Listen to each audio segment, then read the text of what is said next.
Hello students, icon স্কুলে স্বাগত জানাচ্ছি। আমরা বিজ্ঞান ষষ্ঠ অধ্যায়টা নিয়ে আজকে আলোচনা করব। তোমাদের ক্লাস 8-এর ষষ্ঠ অধ্যায়। দেখো, এটা হলো অধ্যায়টা হলো পরমাণুর গঠন, ঠিক আছে? তো এই অধ্যায়ের যে বিষয়গুলো আলোচনা করতে হবে সেগুলো আমি এখানে সাইডে লিখে রাখছি। দেখো, পরমাণুর গঠন, পরমাণু ধারণার বিকাশ ও গঠন। আচ্ছা, অধ্যায়টা হলো পরমাণুর গঠন, ঠিক আছে? প্রথমে থাকবে পরমাণু ধারণার বিকাশ ও গঠন, তারপরে পারমাণবিক সংখ্যা, ভর সংখ্যা, আইসোটোপ। এই তিনটা জিনিস আমরা একটা কিয়েতে আলোচনা করব।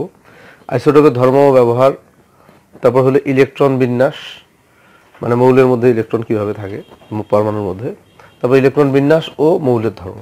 ইলেকট্রন বিন্যাসের সাথে মৌলের ধর্মের একটা সম্পর্ক আছে। তো এই সব জিনিসগুলোই আমরা আলোচনা করব এবং এগুলো পার্ট বাই পার্ট আলোচনা হবে। এখন আমরা শুধু এই প্রথম যে পার্ট যেটা সেটা আলোচনা করব। সেটা কি? পরমাণুর ধারণার বিকাশ ও গঠন। মানে দুইটা জিনিস এখানে, পরমাণু ধারণার বিকাশ আর একটা হলো গঠন। এই দুইটা জিনিস আলোচনা করব। তো পরমাণু কি? পরমাণু আমরা জানি যে সকল পদার্থ কি দিয়ে গঠিত? অণু দিয়ে গঠিত। মনে করি এই কলমটা অণু দিয়ে গঠিত, সেই অণুগুলো আবার পরমাণু দিয়ে গঠিত, তাই না? তার মানে অ্যাকচুয়ালি সকল পদার্থই আমরা বলতে পারি যে পরমাণু দিয়ে গঠিত। পদার্থ কি দিয়ে গঠিত? অণু দিয়ে গঠিত। অণু কি দিয়ে গঠিত? পরমাণু দিয়ে গঠিত। তাহলে আমরা বলতেই পারি যে সকল পদার্থ পরমাণু দিয়ে গঠিত। তাহলে এখন আমরা যে আলোচনাটা করব সেটা হলো পরমাণু জিনিসটা কি, এটা কেমন, ঠিক আছে? এটাতে কি কি আছে, ঠিক আছে? তো এই জিনিসটা আগে কিন্তু মানুষজন জানতো না। আগের দিনের মানুষজন জানতো না যে অণু কি, পরমাণু কি, এগুলো জানতো না। তারপরে বিজ্ঞানীরা, বড় বড় দার্শনিক, বড় বড় বিজ্ঞানী, ওনারা বিভিন্ন সময় বিভিন্ন পরীক্ষা নিরীক্ষা গবেষণা করে পরমাণু সম্পর্কে ওনাদের যে ধারণা, ওনাদের পরীক্ষালব্ধ যে ফলাফল, এইটা কিন্তু প্রকাশ করেছেন এবং পরমাণু নিয়ে অনেক গবেষণা করেছেন। তো পরমাণু নিয়ে যারা গবেষণা করেছেন তাদের নামগুলো আমি লিখে রাখছি। দেখো, আমি নামগুলো আগে পড়ছি। দেখো, গ্রিক দার্শনিক ডেমোক্রিটাস একজন, তারপরে হলো প্লেটো এবং এরিস্টটল, তারপরে হলো ইংরেজ বিজ্ঞানী জন ডাল্টন, তারপরে রাদারফোর্ড, বোর।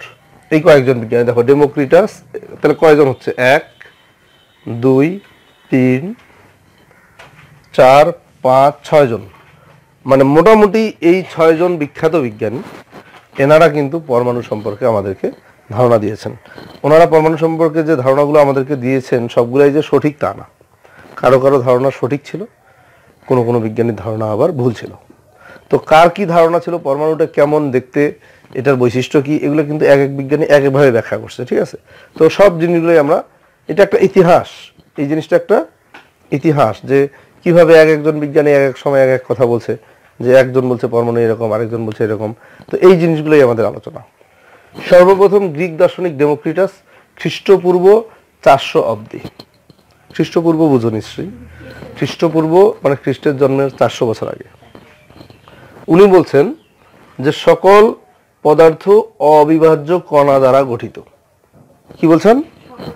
সকল পদার্থ অবিভাজ্য কণা দ্বারা গঠিত, এবং ওই অবিভাজ্য কণাটাকে উনি বলছেন অ্যাটম বা পরমাণু। অ্যাটম, এবং অ্যাটম শব্দটা আছে অ্যাটোমোস থেকে।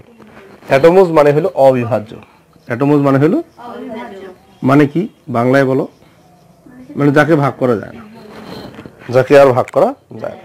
মনে করো এই যে কলমটা, এটাকে তুমি টুকরা করলা, গুঁড়া করলা, করতে করতে করতে করতে এমন একটা জায়গায় গেলা যে ওইটাকে আর ভাগ করা যাবে না।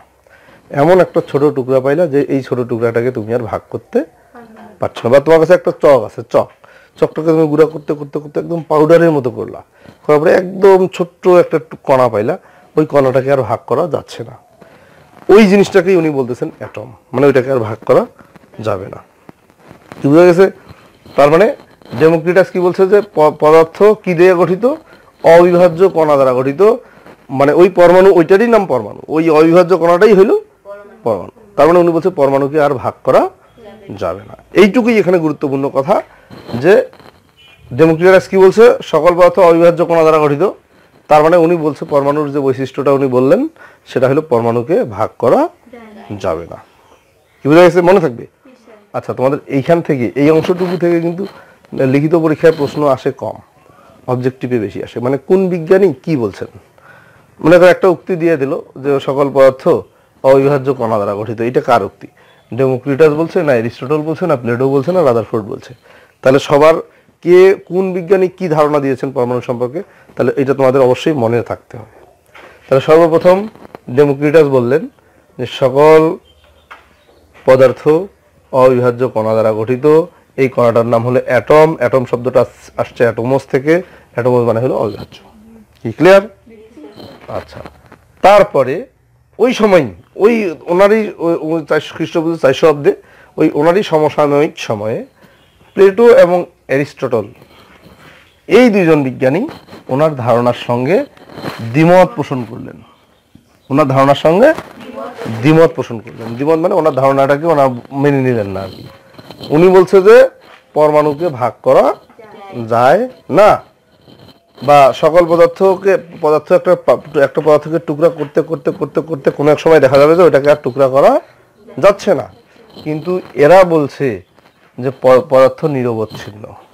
পদার্থ, এই দুইজন বলছে, প্লেটো এবং অ্যারিস্টটল বলছে যে পদার্থ নিরবচ্ছিন্ন, তাকে যত খুশি ভাগ করা যাবে। কি বোঝা গেছে? মানে টুকরা করতে করতে করতে একটা ছোট্ট টুকরা পাইলা, ওইটাকে আবার টুকরা করা যাবে। ওইটা টুকরা করে আরো অনেকগুলো টুকরা পাইলে সেটাকে আবার টুকরা করা যাবে। কে বলছে? প্লেটো এবং অ্যারিস্টটল। কি বুঝছো? তাহলে ডেমোক্রিটাসের কথার সঙ্গে প্লেটো এবং অ্যারিস্টটলের কথা কিন্তু মিল নাই। এনারা পরমাণু সম্পর্কে যে ধারণা দিলেন, ডেমোক্রিটাস যে ধরনের ধারণা দিলেন, প্লেটো এবং অ্যারিস্টটল কিন্তু তার বিপরীত ধারণা দিলেন। উনি বললেন যে পরমাণুকে ভাগ করা যাবে না, আর এরা বললেন পরমাণুকে মানে পদার্থ নিরবচ্ছিন্ন, তাকে যত খুশি ভাগ করা যাবে। তারপরে আসলেন ইংরেজ বিজ্ঞানী জন ডাল্টন। এটা হলো 1803 সালে। এটা কিন্তু খুব বেশি দিন আগের কথা না, এখন 2019 সাল, তা 1803 সাল খুব বেশি দিন আগের কথা না। এই ইংরেজ বিজ্ঞানী জন ডাল্টন আসলেন। ইনিও পরমাণু সম্পর্কে এই যে গ্রিক দার্শনিক ডেমোক্রিটাস যেটা বলছেন ওইটার সঙ্গে ইনি একমত পোষণ করলেন।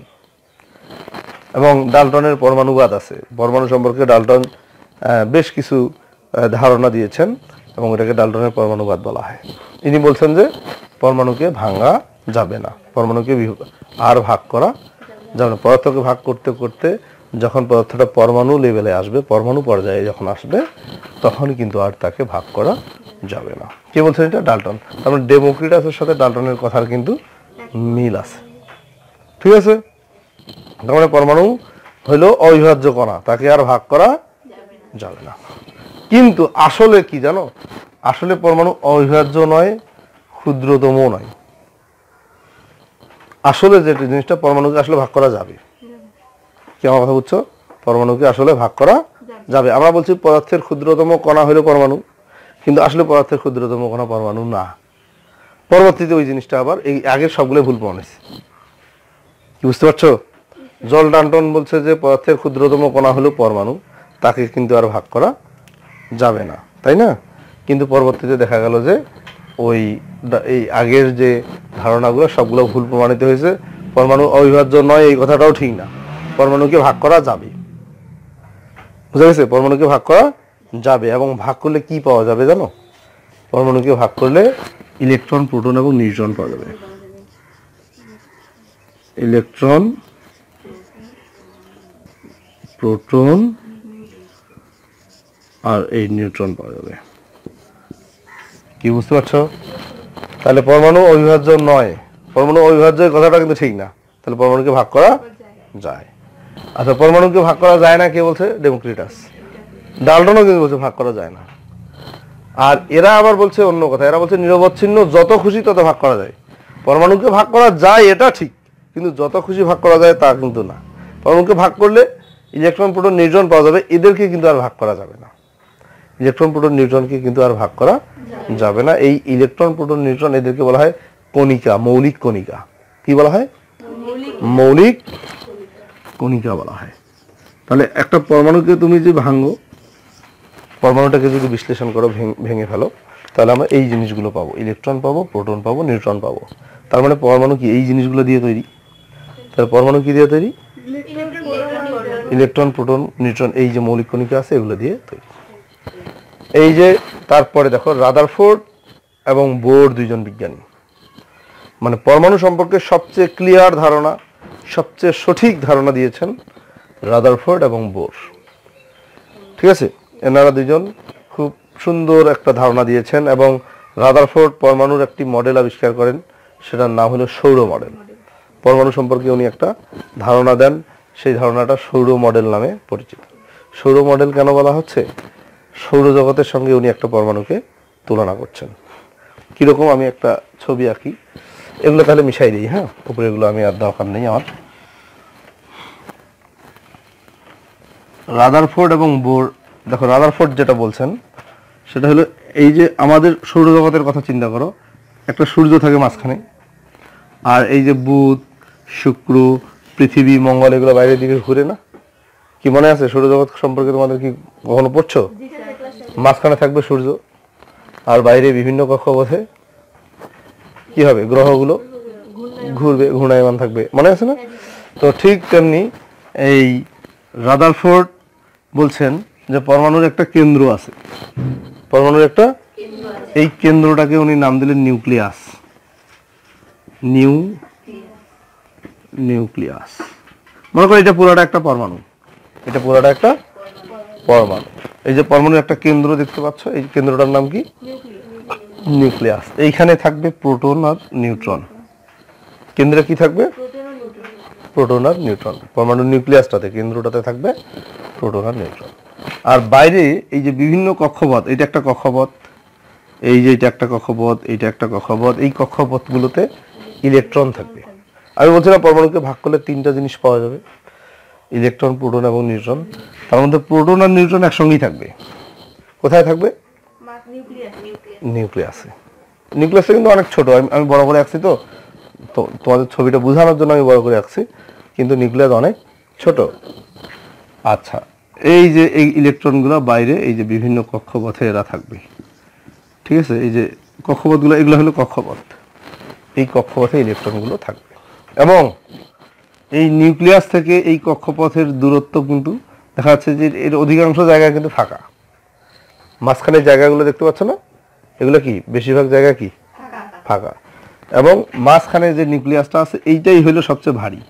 নিউক্লিয়াসটা যে আছে, প্রোটন এবং নিউট্রন, এই জিনিসটাই হলো সবচেয়ে ভারী। আর বাইরের এই পুরো জিনিসগুলো বলতে পারি যে একদম ফাঁকা। তার মানে পরমাণুর অধিকার, এত বড় পরমাণুটার এইটুকু নিউক্লিয়াস, তাই না? আর বাকি সব জায়গাগুলো কি ফাঁকা। এই জন্য বলা হয় যে পরমাণুর অধিকাংশ স্থানই ফাঁকা। তাহলে পরমাণু সম্পর্কে আমরা ধারণা পাইলাম। তারপরে তোমাদের বইয়ে একটু পড়বা, ঠিক আছে? আমি যে কথাগুলো বললাম আমি একদম তোমাদের বই থেকেই তোমাদের এই ধারাবাহিকভাবে জিনিসগুলো আমি লিখে রাখছি এবং সেইভাবেই আলোচনা করলাম। তাহলে আমরা প্রথম থেকে একটু আসি। সর্বপ্রথম পরমাণু সম্পর্কে ধারণা দেন কে? ডেমোক্রিটাস। কত সালে? খ্রিস্টপূর্ব 400 অব্দে। উনি বলছেন যে পরমাণু অবিভাজ্য, মানে একে আর ভাগ করা যাবে না। এবং উনি সর্বপ্রথম অ্যাটম নাম দিয়েছিলেন। অ্যাটোমস থেকে অ্যাটোমস মানে হলো যাকে আর ভাগ করা যায় না, অবিভাজ্য। তার ওই সময়ই দুইজন, উনি ওনার সঙ্গে দ্বিমত পোষণ করেন দুইজন বিখ্যাত বিজ্ঞানী, প্লেটো এবং অ্যারিস্টটল। তারা বলছেন যে পদার্থ নিরবচ্ছিন্ন, তাকে যত খুশি ভাগ করা যাবে। তারপরে পরবর্তীতে কে, কোন বিজ্ঞানী বলতো? জন ডাল্টন, 1803 সালে উনি বললেন ওই পরমাণুকে ভাগ করা যাবে না, মানে ওই ডেমোক্রিটাসের সাথে উনি একমত পোষণ করলেন। এবং একটি উনি পরমাণু মডেল, ওনার ডাল্টনের পরমাণুবাদ নামে পরিচিত, পরমাণু সম্পর্কে আরো অনেকগুলো বৈশিষ্ট্য তিনি বলেছিলেন আর কি। তারপরে আসলো কে? রাদারফোর্ড এবং বোর। এবং রাদারফোর্ডের যে সৌর মডেল, এই যে আমি সৌর মডেল রাখছি, একটা নিউক্লিয়াস থাকবে। আচ্ছা, তার আগে একটা কথা বলি যে পরমাণুকে আসলে ভাগ করা যাবে, পরমাণুকে ভাগ করা যাবে। এরা বলছে, রাদারফোর্ড এবং বোর বলছে পরমাণুকে ভাগ করা যাবে, এবং এটা কারেক্ট, এদের কথা কারেক্ট। এবং ভাগ করলে কি পাওয়া যাবে? ইলেকট্রন, প্রোটন এবং নিউট্রন পাওয়া যাবে। আর যখন সৌর মডেলটা আমরা আঁকতেছি, দেখো মাঝখানে এই যে প্রোটন এবং নিউট্রন কোথায় থাকবে? নিউক্লিয়াসে। আর ইলেকট্রনগুলো বাইরে বিভিন্ন কক্ষপথে ঘূর্ণায়মান থাকবে। কি বুঝা গেছে? এই হলো আমাদের প্রথম পার্ট, পরমাণু ধারণার বিকাশ এবং গঠন। তাহলে পরমাণু গঠনটা তো আমরা বুঝলাম। গঠনটা কি?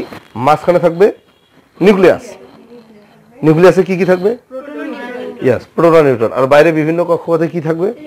ইলেকট্রনগুলো কি করবে? ঘুরবে, ওই বিভিন্ন কক্ষপথে নিউক্লিয়াস চারিদিকে ঘুরবে। Thank you.